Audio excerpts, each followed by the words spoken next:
The Great Hall of Zentara Prime buzzed with tension as 12 different alien species gathered around the massive circular table. Each delegate sat in chairs designed for their unique biology. The Vorthak representative towered above the others with his gray skin and razor-sharp teeth. Next to him, the insect-like Zephyrians clicked their mandibles in agitation. The blue-skinned Altarians whispered among themselves while the crystalline Nexari remained silent as always. Ambassador Lisa Carter stood alone at the center of the hall. She was the only human in a room filled with beings who saw her species as nothing more than troublesome children. Her dark hair was pulled back in a professional style, and her navy blue diplomatic uniform bore the insignia of Earth's United Government. Despite the intimidating atmosphere, she kept her chin high and her voice steady. "The human expansion must stop," declared Vorthak Supreme Commander Zektar. His voice boomed through the hall like thunder. "Your species has colonized 47 worlds in the past decade. This violates the established territorial agreements." Lisa stepped forward. "With respect, Commander, those agreements were made without human input. We were not part of the original Galactic Council when those borders were drawn." A chorus of angry chittering and growling filled the hall. The Zephyrian delegate, Hivemind Crix, spoke next. "New species must earn their place. Humans have not proven themselves worthy of expanded territory." "We have established peaceful colonies and successful trade routes," Lisa replied.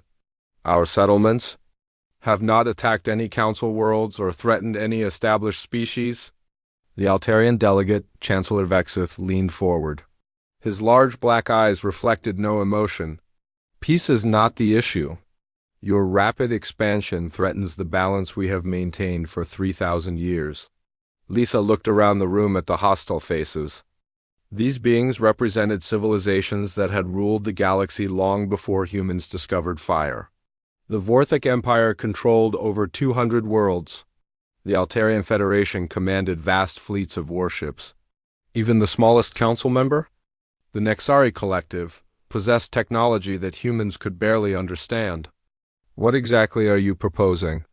Lisa asked. Supreme Commander Zektar stood up to his full height of nearly 3 meters. "The Council has voted. Humanity has 30 standard days to cease all colonial expansion and submit to Council oversight. Your military forces will be reduced to defensive capabilities only. Your trade routes will be regulated by Council authorities. And if we refuse?" The Vorthak commander's teeth gleamed in the artificial light. "Then the Council will enforce compliance through military action." Lisa felt her heart racing but kept her expression calm. "You're talking about war against an entire species because we've been successful at peaceful expansion." "We are talking about maintaining order," Chancellor Vexith said coldly. "The galaxy has known peace because we enforce strict boundaries.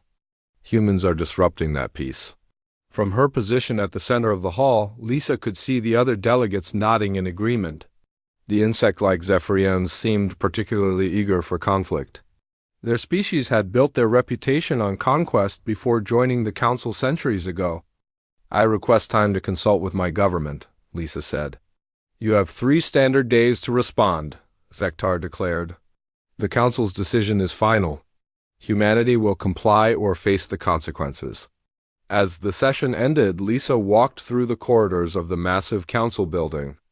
The structure itself was a symbol of alien superiority, built from materials that could withstand the explosion of a small star.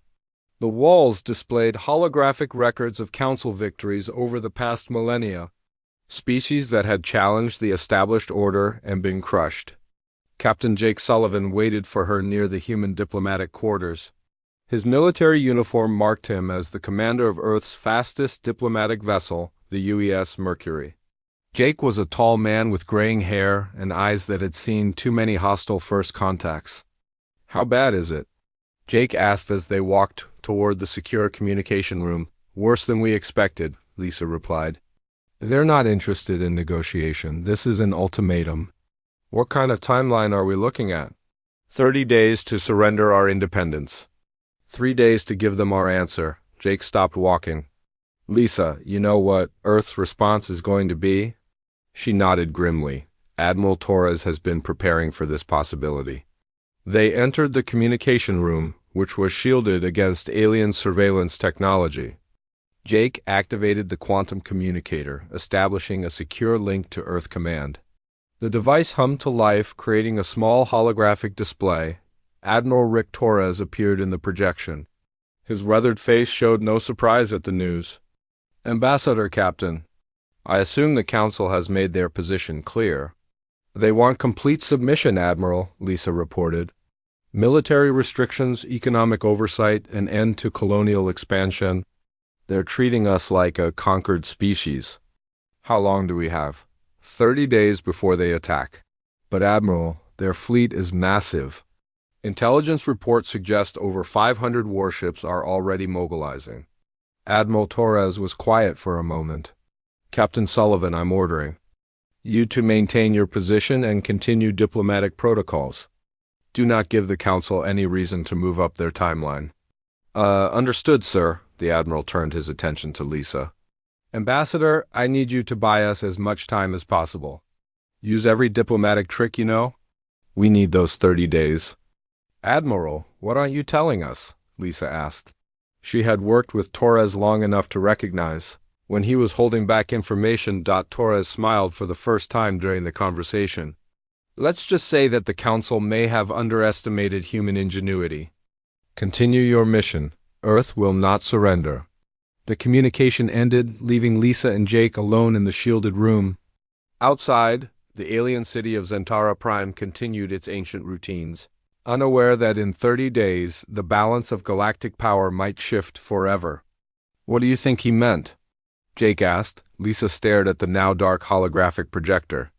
"I think Admiral Torres has been keeping secrets, big ones." As night fell on Zentara Prime, neither human diplomat could sleep. Somewhere in the galaxy, 500 alien warships were preparing to destroy every human colony. But on Earth, in hidden facilities and secret laboratories, humanity was preparing something that would shock the entire Galactic Council. The countdown had begun. The lunar construction facility stretched across 50 kilometers of the moon's dark side.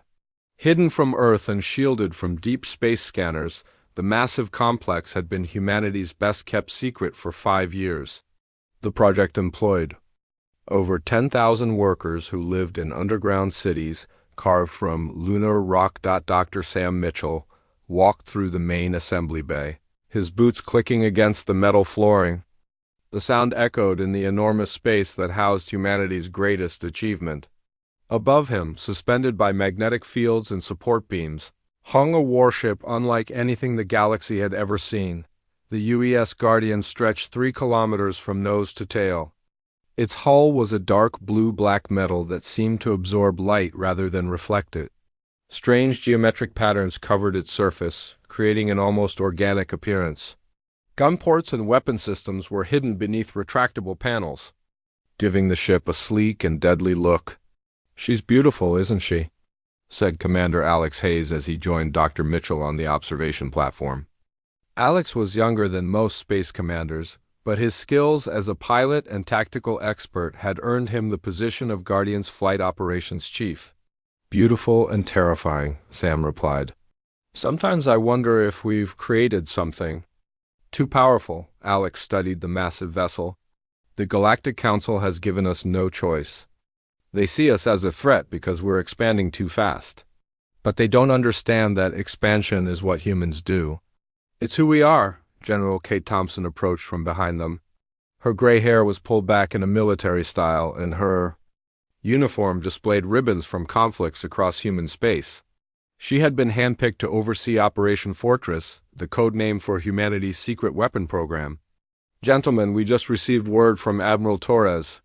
The Council has given us 30 days to surrender or face military action." Sam turned away from the Guardian. "Is she ready?" "The ship is ready," Kate replied. "The question is whether our crew is ready."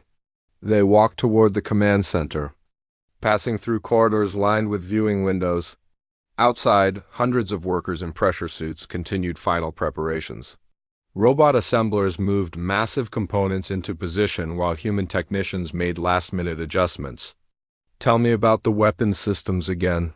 Kate said as they entered the briefing room. Sam activated a holographic display showing the Guardian's internal structure. The primary weapon is a gravitational pulse cannon. It creates artificial singularities that can tear apart enemy ships at the molecular level. And the secondary systems? Molecular disruptors that phase through most known shield technologies. Plasma torpedoes with yield equivalent to small nuclear devices. And defensive pulse lasers that can intercept incoming missiles. Alex pointed to sections of the display. The shields are the real breakthrough. We've combined alien energy deflection technology with human adaptive programming. The system learns from each attack and adjusts automatically. Kate nodded approvingly. What? About the stealth capabilities? Light-bending technology that makes us nearly invisible to visual detection, Sam explained. Plus electromagnetic dampeners that reduce our sensor signature to almost nothing. We can hide in plain sight. The doors to the briefing room opened, and 3 more officers entered. Captain Derek Stone would command the Guardian in combat. His square jaw and steady eyes showed the confidence of a man who had never lost a battle. Major Amy Foster controlled the weapon systems, her technical expertise matched only by her tactical brilliance. Chief Petty Officer Tony Blake ran the engineering department with an iron fist and genuine care for his crew. Status report, Kate. Ordered. Derek stepped forward. All crew members are aboard and at their stations. We've completed final system checks and combat drills. The Guardian is ready for deployment. Weapon systems are fully operational, Amy added. We've run simulations against known Council ship designs. Our success probability is extremely high, Tony crossed his arms. Engineering systems are green across the board. The fusion reactors are producing more power than we initially calculated. We could probably power a small city with this ship. Kate looked around the room at the faces of humanity's best military minds. The Council thinks we're primitives who got lucky with faster-than-light travel? They believe their 3,000-year technological advantage makes them invincible. They're in for a surprise, Derek said with a cold smile. Sam activated another display showing intelligence reports. We've been monitoring Council communications for years. Their ships use predictable energy patterns and outdated defensive systems. They've grown comfortable with their superiority. What about their numbers? Alex asked. Intelligence suggests over 500 ships in their attack fleet. Numbers don't matter if their weapons can't penetrate our shields, Amy replied. And our weapons can destroy their largest battleships with single shots. Kate stood up and, walked to the large viewing window overlooking the Guardian. For 5 years, we've worked in secret while the Council debated whether humanity deserved a place in their galaxy. They've made their decision. Now we'll show them the consequences. The group joined her at the window. Below them, the massive warship hummed with barely contained energy. Its systems were online and ready for the battle that would determine humanity's future. There's something else, Kate said quietly. Operation Fortress doesn't end with one ship. We have 3 more Guardian-class vessels under construction at hidden facilities throughout the solar system. Derek raised an eyebrow. 3 more? The Council wants to limit human expansion because they fear our potential. They're right to be afraid, but they've made one critical mistake. What's that? Sam asked. Kate's reflection in the window showed. A predator's smile. They've given us a reason to unite. Every human colony, every settlement, every space station now understands that the Council sees us as enemies.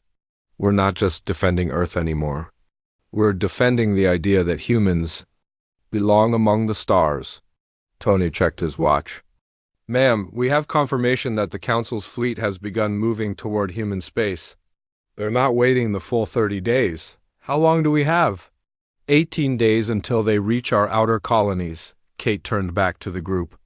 Then we launch in 12 days.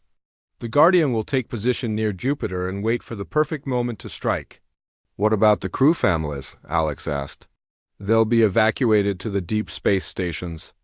No one on Earth will know about this mission until it's over. Sam looked one more time at the Guardian. Are we really ready to start a war with the entire Galactic Council? Derek answered before Kate could speak. They started this war when they decided humanity didn't deserve freedom. We're just going to finish it. The meeting ended and the officers returned to their final preparations. Outside the lunar facility, Earth continued its daily rotation, unaware that its fate now rested with a single warship and 200 of humanity's finest warriors. In 18 days, the galaxy would learn that humans were far more dangerous than anyone had imagined. Proxima Station floated in the darkness of space like a metal city among the stars. The human outpost served as the gateway to humanity's farthest colonies, housing over 50,000 people in its rotating habitat rings. Trade ships arrived daily carrying supplies and minerals from nearby worlds. It was a symbol of human achievement and expansion. Colonel Matt Rodriguez stood in the station's command center, watching the approaching fleet on his tactical display. 500 alien warships moved through space in perfect formation.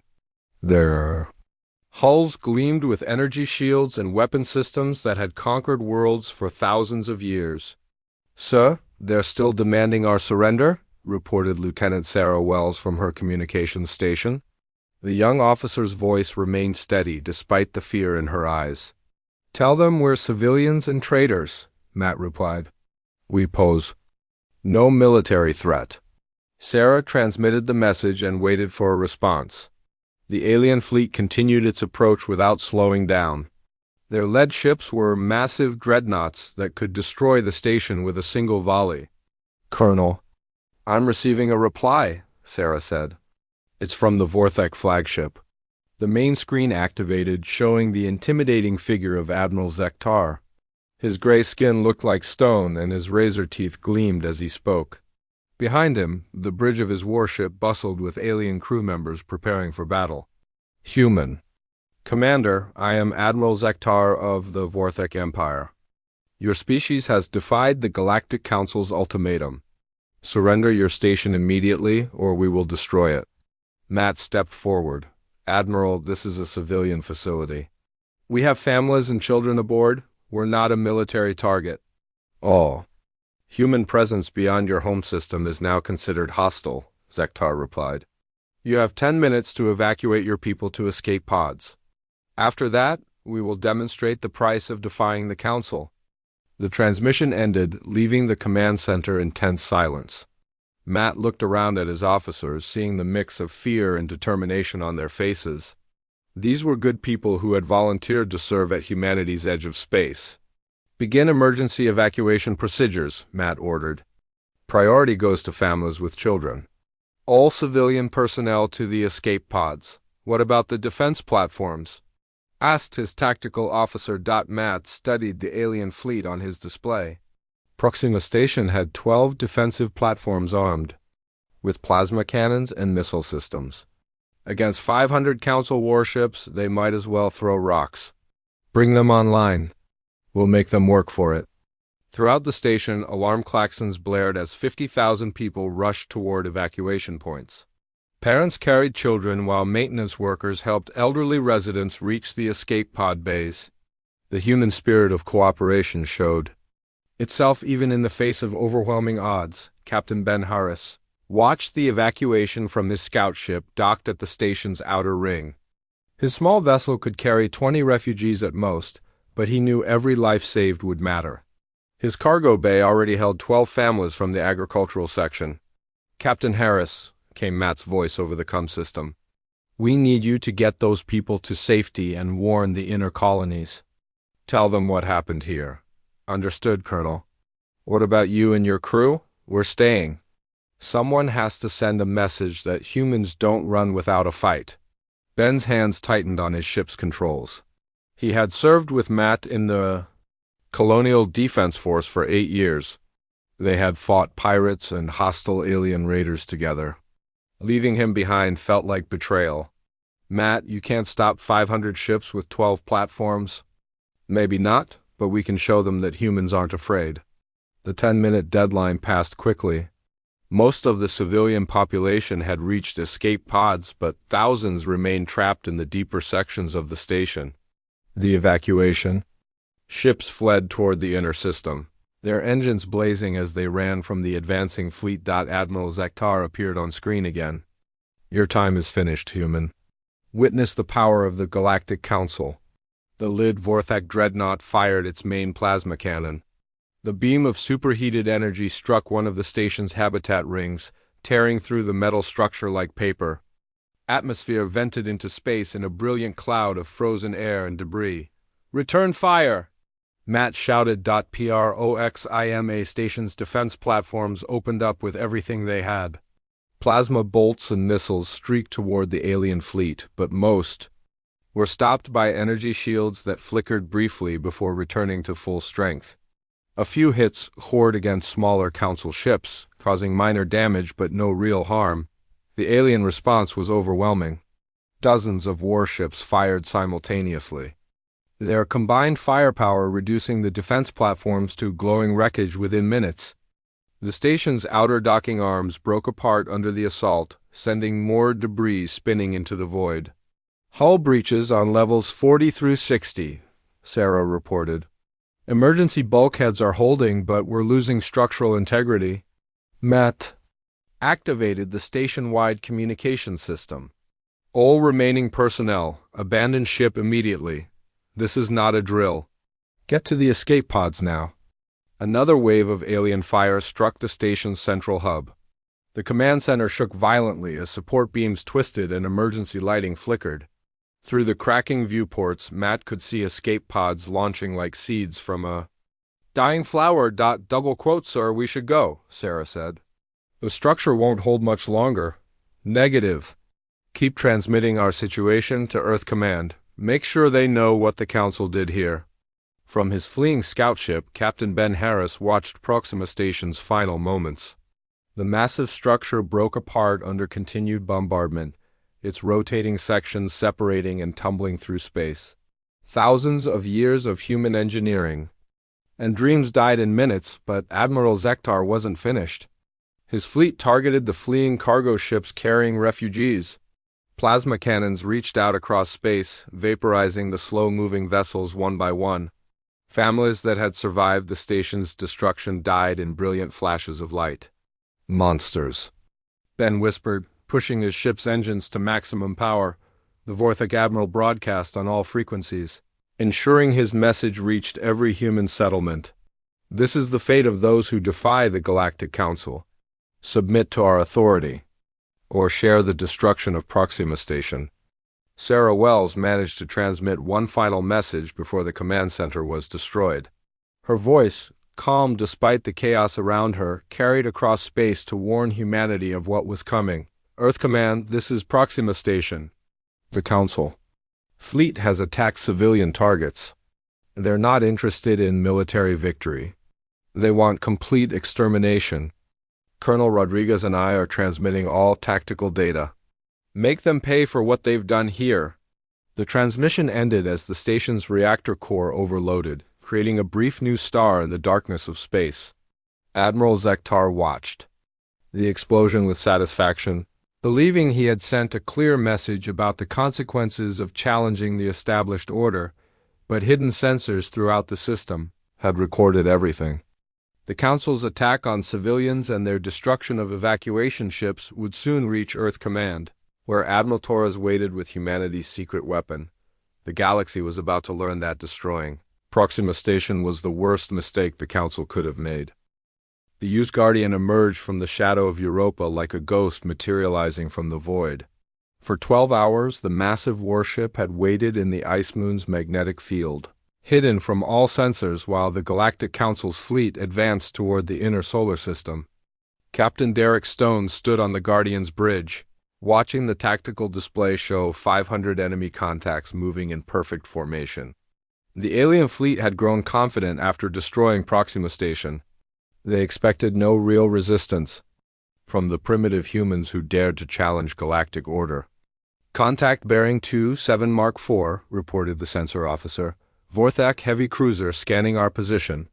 They can't see us, Major Amy Foster said from her weapons station. Their sensors are reading empty space, Derek nodded.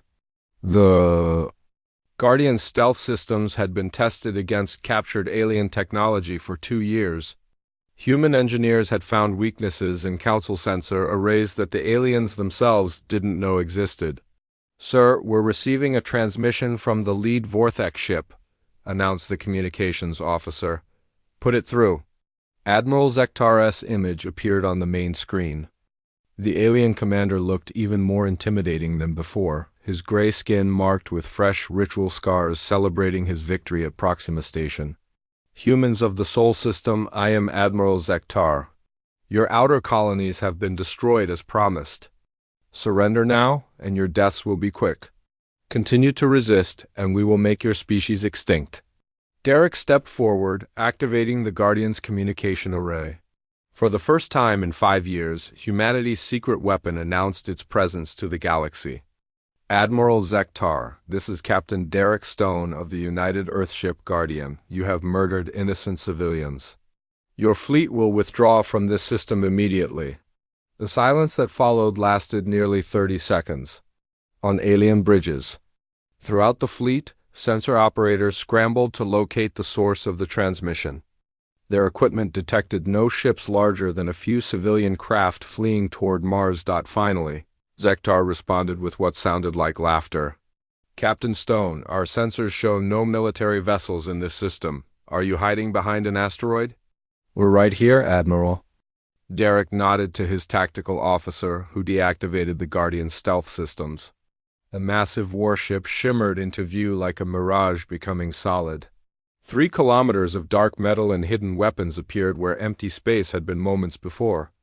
The reaction from the Council fleet was immediate chaos. Alien commanders shouted orders in a dozen different languages as their ships tried to identify the mysterious vessel.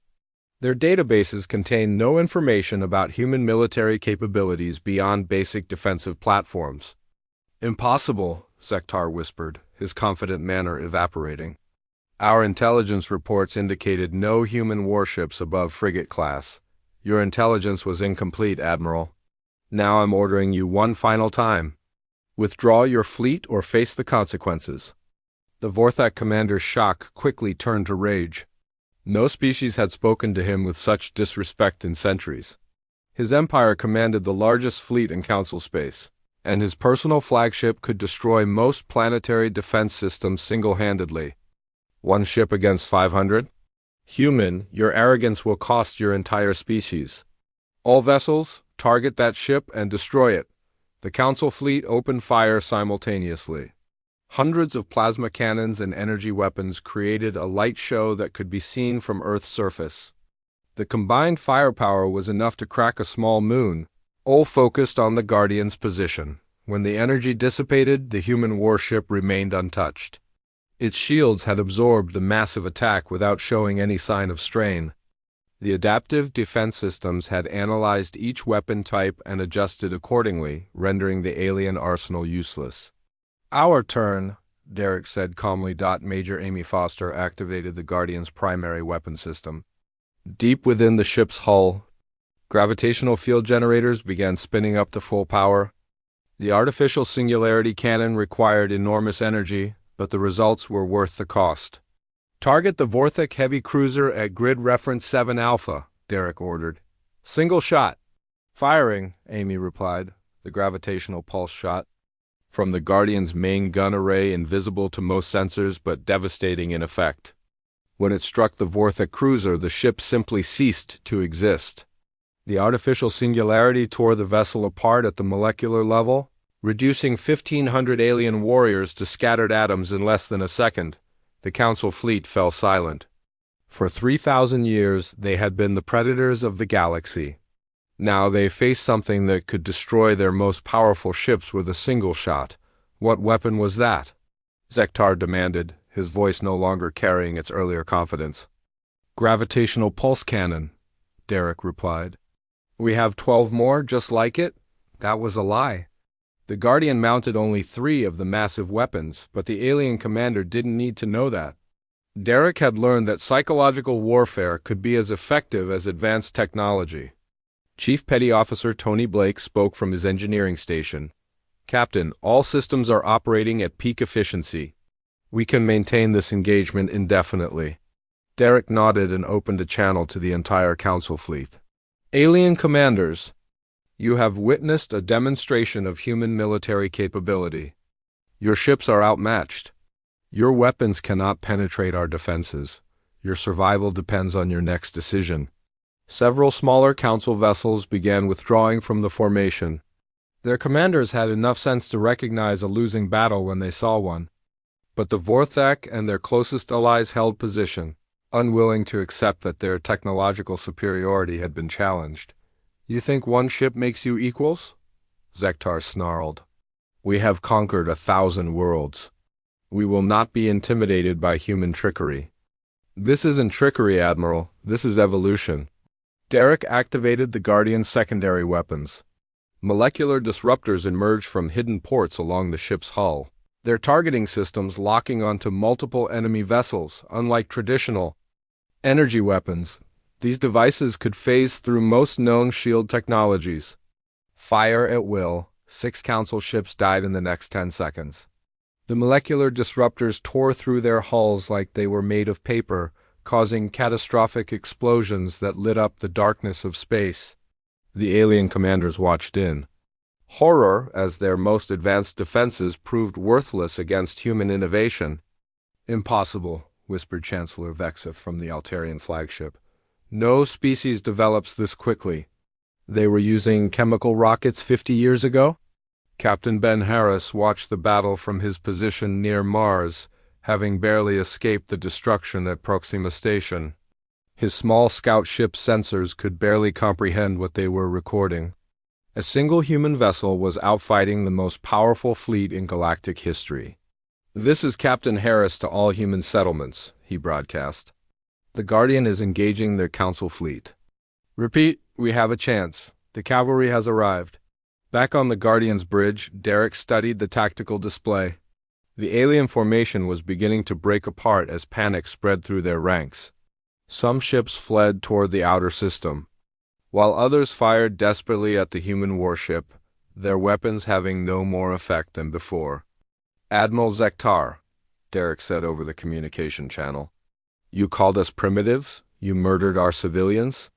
You threatened to make our species extinct. But you made one critical error. What error? The Vorthak commander asked, his voice barely audible. You gave us time to prepare? And humans are very good at preparing for war. The Guardian's weapon systems came online simultaneously. Plasma torpedoes, pulse lasers, and gravitational cannons all targeted different sections of the Council fleet. In the next few minutes, the galaxy would learn that humanity's greatest strength wasn't their technology or their weapons. It was their absolute refusal to surrender. The space around Jupiter erupted into the largest battle the galaxy had ever witnessed. The Guardian moved through the Council fleet like a predator among prey, its weapon systems firing in perfect coordination. Every shot found its target, and every target died. Commander Luke Patterson led his fighter squadron from the Guardian's hidden launch bays. 12 human pilots in advanced strike fighters dove into the chaos of the alien formation. Their ships were smaller and faster than anything the Council had encountered before. Phoenix Squadron, this is Phoenix Leader, Luke announced over the comm system. Our job is to disable their command ships.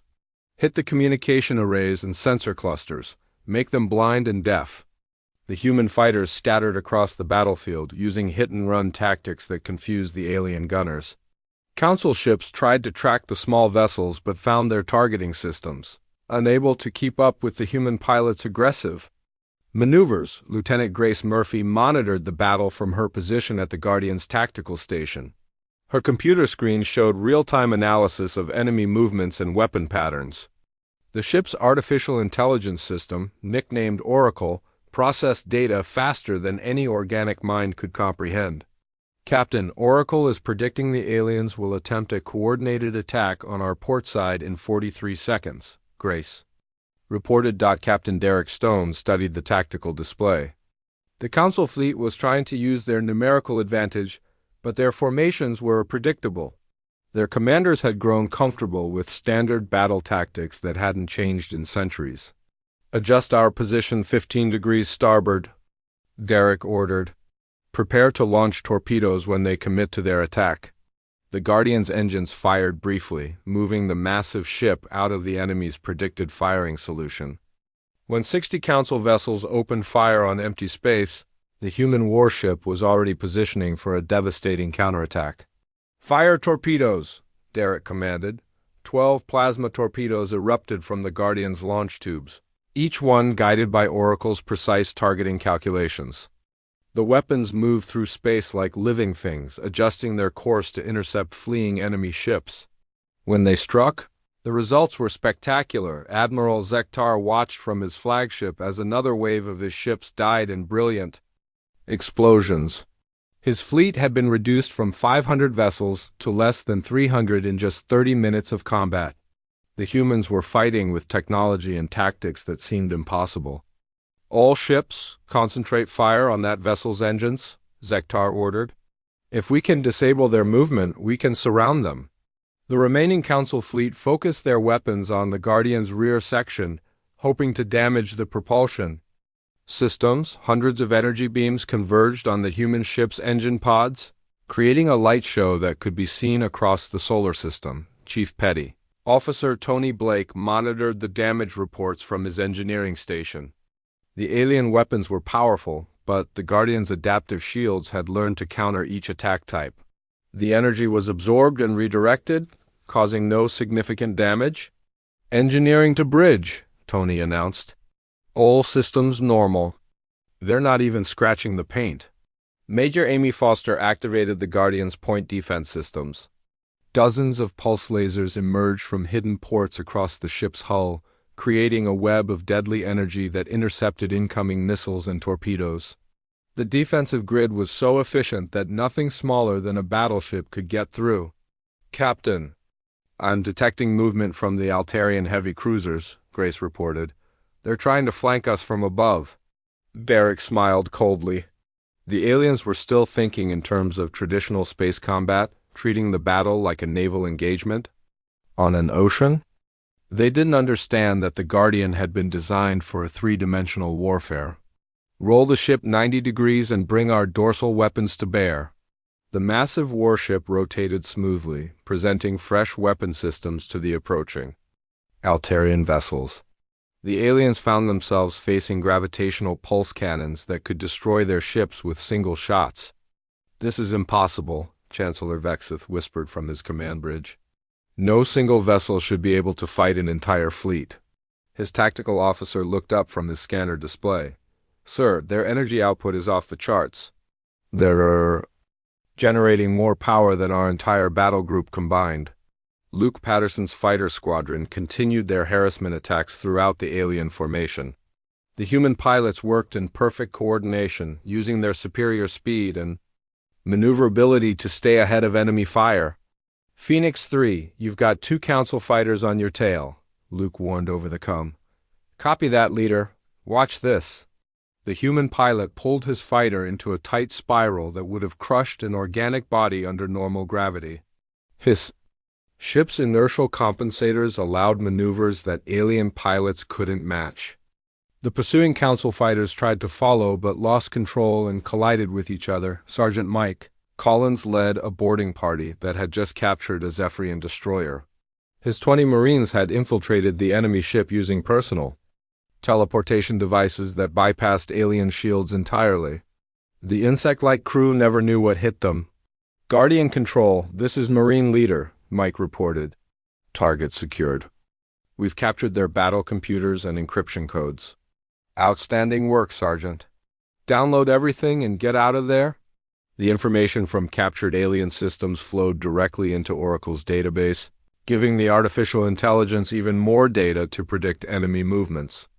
The Council fleet found their communications compromised and their tactical plans anticipated. Captain, Oracle has identified the enemy command structure, Grace announced.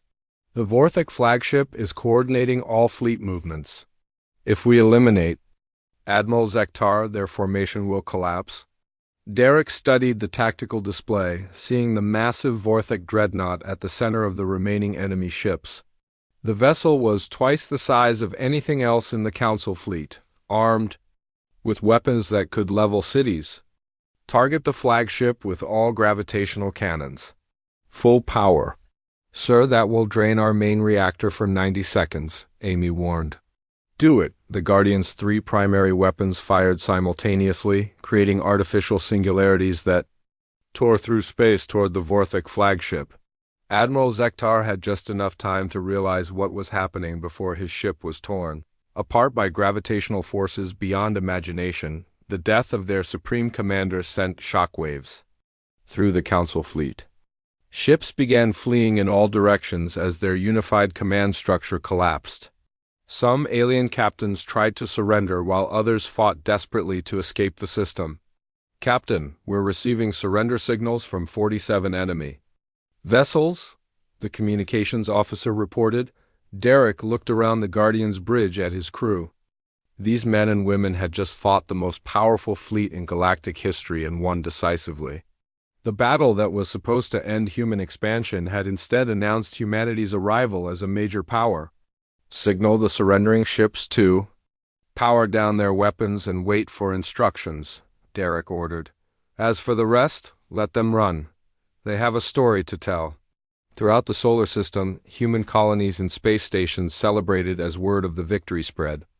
The Guardian had not just defeated the Council fleet, it had broken the myth of alien invincibility that had dominated the galaxy for thousands of years. Luke Patterson's fighters returned to the Guardian as the last Council ships fled toward deep space. The pilot looked back at the debris field that had once been the most feared armada in known space. Humanity had passed its greatest test and emerged stronger than anyone had believed possible. The galaxy would never be the same. President Helen Adams stood before the emergency session of Earth's Global Council, her face calm despite the magnitude of the moment. 3 days had passed since the Guardian's victory over the alien fleet, and the entire galaxy was demanding. Also, behind her, massive screens showed the debris field where the Council's mighty armada had met its end. Fellow leaders of Earth, Helen began, we stand at a crossroads in human history.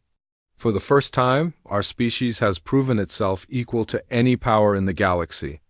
The question now is what we do with that equality. The representatives from every nation and colony listened in respectful silence.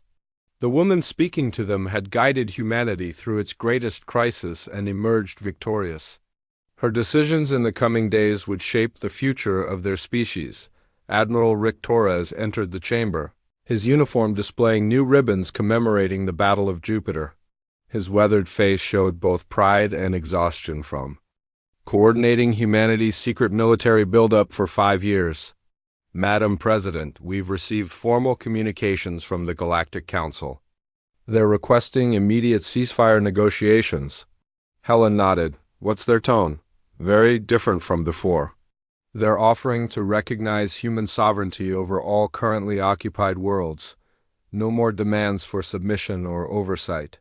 And what do our intelligence reports say about their remaining military capabilities? Torres activated a holographic display showing alien fleet positions throughout the galaxy.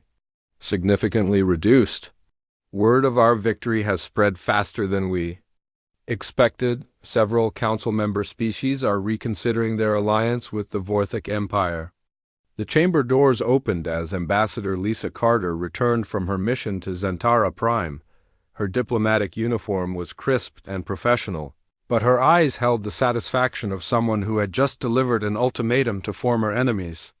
Madame President, Lisa said as she approached the podium, the Council is prepared to accept our terms for a new treaty. They want to meet within the week. What changed their minds? Lisa smiled grimly. Captain Stone's demonstration was very convincing. But more importantly, they've realized we're not the same species they dismissed 6 months ago. Helen turned back to the assembled representatives.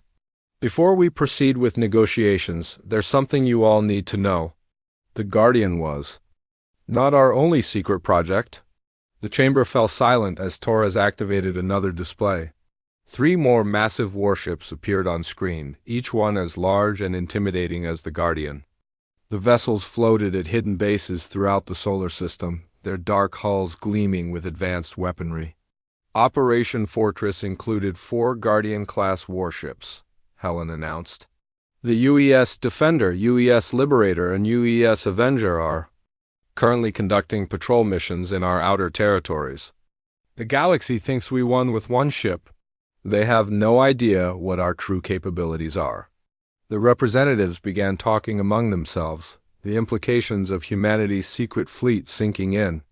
They had not just survived the Council's ultimatum, they had emerged as one of the most powerful military forces in known space. Captain Derek Stone joined the briefing via secure communication from the Guardian's bridge.